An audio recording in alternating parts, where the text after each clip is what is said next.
Our first story is titled, Am I the a-hole for not contributing anymore to my daughter's college costs after years of child support that had a provision for a college fund? For almost 13 years, I was paying nearly 38% of my pre-tax income as child support for my daughter. My ex-wife was always assigned minimum wage despite her choice to stay at home while her husband worked. She has a higher earning potential than I do.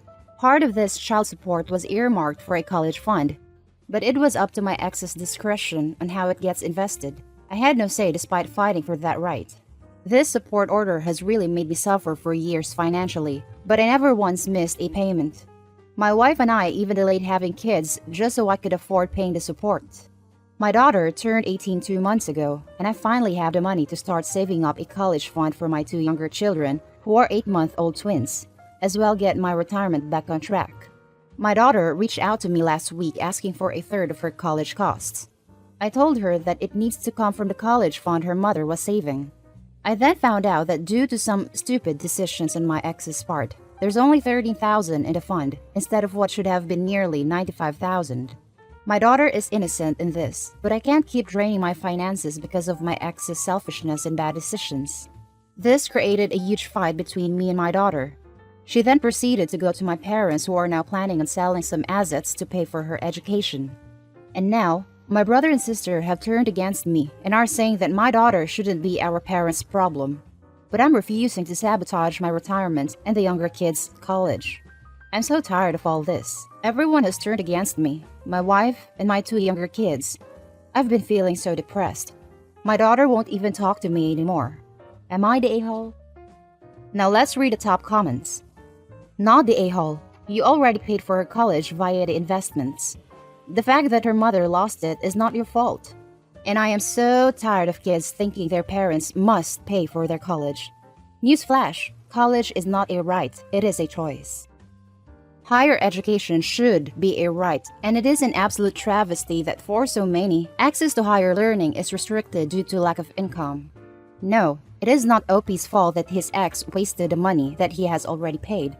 But potentially denying his daughter access to education is not the answer. OP really needs to sit down with his daughter, have an honest discussion around what he has already set in place and why that didn't work, and look at what he can do to assist that isn't going to put him in financial stress. At the very least, this might help his daughter understand that she is putting blame on the wrong person. OP needs to be honest. Daughter, your mother squandered your money and I don't have any more. I gave to save up for retirement and for your siblings' education. I'm really sorry, but you're angry at the wrong person. And what about his other kids? They cannot be sacrificed because the oldest one has an irresponsible mother. Not to mention that his daughter has so little respect for her father outside of a piggy bank that she bypassed him altogether and seems perfectly fine with her grandparents selling their assets to pay for it. Where are the mother and new husband in all this exactly? Why are they getting a free pass here? Not the a-hole. You already paid into the college fund. Tell your parents not to help out since it was the ex-wife that gambled away all the money. It's their grandchild. I doubt they want her to lose out because of her mother's bad investments if they are in a position to help her. Based on what the OP has said about everyone hating him, his wife, and their children, it wouldn't surprise me to learn that his parents disagree with his decision not to help his daughter with college. Our next story is an updated post. Update. Am I the a-hole for telling my girlfriend that being depressed is not an excuse for being lazy? Original story. I, 29, have always supported my girlfriend, 23. We have been together for 4 years now and lived together for 1. She has always had anxiety as well as depression, where some months are worse than others. I have supported her through all of this and understand it is very hard for her. In January, she lost her job due to the current world circumstances. By March, she hit a low point with not eating as much, crying, irritability, typical traits of depression. I have comforted her as much as possible and taken care of everything. However, at the beginning of June, I was allowed back to work, and since the house has fallen to shambles, I am too tired by the time I come home to do anything, even cook. Most nights we order takeout, and on the rare occasion, she makes food. The floors aren't being washed, hovering isn't being done, laundry is a mountain, and dishes are everywhere. I try keep on top of it, but with work, it is almost impossible. She is home, all day. She lies in bed till late afternoon, watches Netflix, eats bowls of cereal, and naps. That's about it. I've tried to gently coax her to do more, and she says she will get to it but never does. I finally snapped, told her I was sick of her doing nothing all day and leaving the housework to me. That if she is here and I am working, she needs to be pulling her weight. She got upset and said that she wants to, but she can never find a motivation, that she is tired all the time. I said I understood she was depressed, but it isn't an excuse to do nothing and be lazy. No one likes housework, but I won't take any more excuses about it. She needs to start doing it or leave. Next day, I come home to a clean house and a note from her saying she was sorry and is going to stay with her mother. Her mom helped her clean before they left. I tried calling, but she wouldn't pick up. When I rang the house, her mother answered and had a lot to say. She is furious, telling me about how she is struggling and I am making her worse. That I should be supporting her, not ignoring that she is in a bad place, and so on. I was told my girlfriend had been crying all day in her bedroom, and I feel awful. I never wanted to hurt her. I just snapped. I tried to get her mother to give my girlfriend a phone, but she wouldn't speak to me. It feels like a lose-lose situation. On one hand, I know depression results in lack of motivation and cleanliness. And on the other, I can't stand to see our home in such chaos. I've never had depression, so I can't say for sure how bad it truly is. That's why I find it more difficult to 100% empathize. Am I the a-hole for telling her depression isn't an excuse? Extra info. She has a therapist and talks regularly with them. Her depression is worse since losing her job. Usually she is quite clean and tidy. We don't usually have this issue. She is looking for a job despite depression, etc. I have enough money to support us both in the meantime. And now for the update. Ultimately, I realized that the majority of the blame was mine. I never ever should have called her lazy because that isn't what she is. I lashed out and I shouldn't have. She stayed at her mother's for a few days, and we eventually met up to talk. I told her how it just got too much for me, but it was no excuse for lashing out, and I apologized. She apologized also, not that she needed to, and we talked for a long while about how we can make our relationship work. I expressed my concerns over her therapist, who is very against anything other than taking therapy. She agreed that he didn't seem to really have her best interests at heart, and she is currently looking for someone new. For now, I suggested she stops looking for work. She got a lot of rejections and I could see it was upsetting her more. I just felt we should take a step back from that, and I want her to focus a little more on herself. She wasn't sure, as she felt bad that I would be working for both of us, but I assured her it is fine. I make enough to support us both quite comfortably. I also suggested maybe she could volunteer at some point, just to get her out and get some more stuff on her resume. I'm no therapist, so these were just suggestions, but it has seemed to have taken some of the pressure off her, which is all I wanted. We agree that being in the apartment all day alone and in bed is not good for her. So we came up with a plan that she do an exercise video 3 times a week. It's only a 10-minute one. Just so she is doing something. She has found she likes doing them. They make her feel a bit better after, and has started something called yin yoga now too. To help me, she has 1 chore a day to do. I don't care what it is. It could be dishes or it could just be putting the laundry in the hamper. This rule has at least gotten her out of bed for part of the day, and she's found that once she starts, she sometimes ends up doing more than one thing. I make sure to show my appreciation for whatever she has done, no matter how small it was. We have set out that every Sunday, we will have a deep cleaning day where we get everything done for the week. This has been surprisingly successful. We make it fun and just mess around while still getting things done. It makes the week a lot more manageable when we only have light chores to keep on top of. She is trying more, and I'm also working on being more supportive about her depression. I'm researching it more and learning ways I can help her because it is a part of her. We are both putting more effort in and communicating a lot better. I hope we keep making progress because I do love her very much and want this to work. And now time for the top comments. It's so nice when these things have a happy ending. Good job on working on your issues and communicating properly. This does seem like a great example of a couple coming together to talk about their issues. Not only that, but they gave each other space and waited for cooler heads to prevail so they could talk honestly and without tempers flaring. They get an A++++. They're going to make it, I can tell. Totally. On a related note, this is why I hate the cliche advice often given to couples to never go to bed angry. Nah, man. What good does it good to stay up and add exhaustion to the argument? Speaking as someone in a marriage with that rule, it's less about insisting on staying awake until things are resolved, and more about recognizing that anything can happen and not wanting to risk having major regret. Both my husband and I lost our mothers very young. I was 18 when my mom died, he was 23. And we have both suffered a tremendous amount of loss since, including family and very close friends. In the case of my husband's mother, she fell into coma very suddenly and spent a month unconscious in the ICU before dying.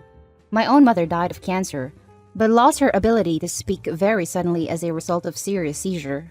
We both learned the consequences of leaving things unsaid, so neither of us wants to risk going to sleep or leaving the house pissed off on the off chance something should happen to either of us.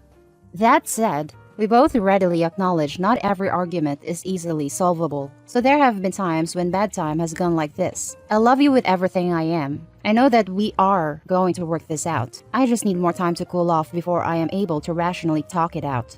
Hugs and kisses, we can both rest easy. I'm sure not every couple with that rule is the same as we are, and we get that it's not feasible or understandable for everyone, but it's important to us. Great to hear. Depression-induced inability to get out of bed is a vicious circle, and having you there to help her both be accountable but also as her support is super important. It's good to see that you've been able to change your behavior, which in turn will help her as well. If she's enjoying doing online fitness and yin yoga, I highly recommend the YouTube channel Yoga with Adrienne. She does a lot of slow yin style lessons, in addition to specific ones for people with depression and anxiety that are great. I'm glad that you found this balance. I do think you are being hard on yourself as well. Are you familiar with the concept of caregiver fatigue? It sounds like you unknowingly assigned yourself as her caregiver, which is incredibly taxing, especially when it just sort of happened as opposed to knowingly taking on the job. Living with someone with mental health issues has its own set of challenges. You should seriously look into getting your own therapist to help you handle that responsibility and manage your own well-being. Thank you for the advice. My girl did suggest to me that I also find someone to talk to, and I think I may. And for the last story, am I the a-hole for not letting my husband's ex-wife to be my twins' second mommy? My 23 female, husband Matt, 25 male, married young to Sophia. They are both recovered drug addicts, but my husband decided that part of becoming clean. He was also gonna divorce her 4 years ago since at that time, she didn't want it to stop, and he just couldn't do it anymore. He left her and she never took this well, but it helped as a push, and she decided to get clean too after the divorce. We met a year after that, we dated for 2 and then got married last year. She is a part of his life and I'm okay with that. They got in contact again in 2018 when she tried to get back to him, but he told her he was already dating me. She then tried to be his friend and he asked me if I was okay with this since she is his ex-wife. And I said that I was not one to control this relationship, but she made it very clear that she hated me and that for her, I was this little princess whose daddy handed her everything and had a perfect life, which I'm not. So my husband limited the contact with her. She told him that she was pregnant a few months ago. We congratulated her and were truly happy for her, but she had a miscarriage 2 weeks after that and was so devastated. I offered her my support since I had one in October of last year while my husband and I were trying for a baby. I know how bad it is and I didn't want her to feel alone since the father wasn't in the picture. We kept talking and we improved our relationship. I won't say we became the best friends, but you could tell that there was a closeness between us. She's trying for a baby, but apparently her boyfriend has low sperm count and it's a little hard. She is so upset because they don't have the money for treatment or IVF and is always talking about how she can't wait to be a mother again. Well, my husband and I found out in May that we are pregnant. Since we had to be in the house, we took advantage of the circumstances to keep it a secret until it was something more certain, as we already lost a baby. 2 weeks ago, we found out that they were twins, and we started to tell people around us that we are going to be parents. Everyone was so happy, and Sophia started to say all the things she was gonna do when they arrived, changed their diapers, putting them to sleep, teaching them how to walk, and about possible names. Things that, parents do. I told her that I appreciate the love she already has for them, but that they are our babies and those things corresponded to us, not to her. She looked at me bluntly, and then she started to cry and called me an a-hole for saying that. that she knew they are our babies, but my husband was already her ex-husband, and that she could help and even be added to the family as a second mommy, that they were two for something and one could be hers. I got pretty mad. I said, "What about your boyfriend?" She said that he doesn't matter now. I just asked her to leave, and now she and my husband's mom are saying that I'm a witch. Edit 1. Okay guys, I didn't expect this to blow as it did. I was just hoping for a few more perspective in this situation, but thank you so much. You've been so helpful, and rest assured my husband and I are reading all of your comments and taking them seriously. First thing, I see a lot of you saying that my husband might leave me for her, or that he enabled this behavior. He didn't. He felt guilty because he left her just like that. He said that they were going to divorce and she thought he was joking. But next thing she knows is that they are really divorcing, and she signs the papers out of pride.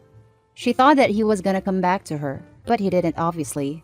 My husband has always been honest with me about his relationship with her, and he told me about how he felt that he just got rid of her in his darker times, and didn't think about how she might feel or the worst case scenario.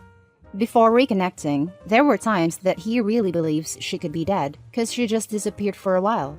After she came back, he just wanted to be over with those feelings, and I said that it was okay. He doesn't love her anymore, and after she tried to go back, he made this clear. He told me as soon as he got home, and we limited the contact. After she lost her baby, I was the one who reached out to give her comfort. No one influenced me. It might have been inappropriate, but she really has no one. She has some friends, but those are ex-drug addicts too, or people who aren't that close to her to vent or ask for help.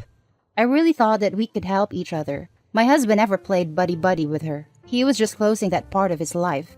After what happened, we decided to cut her, and she knows it. Edit 2. Please guys, understand that my husband wasn't Sophia's baby daddy. He doesn't want to be with her anymore. He doesn't love her. He has told me that himself, and more importantly, he has told her that too. And that's the main story. Now for the top comments and more info. Not the a-hole. That's weird. Also, the fact that your husband's mom is siding with her is a tad concerning. She always liked her more. She thought her son was more happy and more smiley and laughed more with her. And now he's more quiet and serious. But that's just who he is. He said he laughed a lot more because he used to be high all the time. Has it not occurred to her that he was happy and smiley because he was sky high on drugs? I highly doubt it had much to do with the ex-wife. Yeah, he told me that she was also sick of him and threatened to kick him out because a junkie would be screwing their family image. They would constantly fight, and his dad never did anything to make her stop, but they kept inviting him to the family reunions, and they mostly ended with him leaving to his ex and doing drugs. After he got a girlfriend, his mother started to be more easy on him, because now he didn't fight that much and was smiling, laughing, and joking. He seemed happy now, but they were just external. In private, they used to fight a lot. They both were aggressive, and he just couldn't do it anymore. She is convinced I sucked the happiness out of him, and at first, I used to believe it. But if not being Mr. Comedian is what it takes for him to be alive, then so be it. Not the a-hole. That is some severe boundary stomping, OMG. She seems to be a woman in distress, and my heart goes out to her. But your babies can't be her substitute children. It's not fair to them, to you, or ultimately even to her to believe she has an attachment to them and an ownership of them not rooted in reality. It would be inappropriate even if she wanted to have that kind of invested role and said she wanted to be Aunt, her name. But the fact that she specifically said she wanted to be their second mommy is very worrying. Plus, she said there's a reason you had to, as if she's entitled to have access to them. I would honestly be really cautious about my safety with her. No joke. You need to get family and friends to understand that there's a woman who has actively hated you and tried to get back with your husband and now wants to be mommy to the babies you're carrying. My guess is she's harmless and just bereft and lonely, but better safe than sorry. If she's already willing to take someone else's babies into her heart as her own, that is, yours, she should really look into adoption or even fostering. There are plenty of sweet babies out there looking for someone to love them and be their mummies. But your babies aren't among them. They already have a mommy. It's troubling that your mother-in-law doesn't understand that. I hope your husband backs you up, that you and your babies are safe and healthy, and that this hurting woman finds children to take care of in an appropriate circumstance. If I'm honest, I don't want her as their aunt or anything else. We share a bond, but I don't think she should be in their lives. I'm not worried about my safety since she can't get into our house without permission. I hope she can heal, I really do, but not with my babies. Thank you so much. My mother-in-law doesn't like me that much, so I don't really care. My hubs has my back, and that's all I need. I would be careful with leaving the kids with your mother-in-law. Preferably not at all, to be honest. Since your mother-in-law has already stated that she's on ex-wife's side, who's to say she won't arrange a play date with her to let her play happy family with your kids? Though I might be a bit paranoid after spending some time on the just no subs. Yeah, I'm starting to see that maybe it's best to not let her near them, or just do it if she's in our house with us. My mother-in-law might want them together, but my husband said that there's no way in hell, and I believe him. He hasn't given me any reasons to not to. That's the end of our video, folks. Share your thoughts down in the comment section. Don't forget to hit like and subscribe, and I'll catch you in the next one. Stay safe.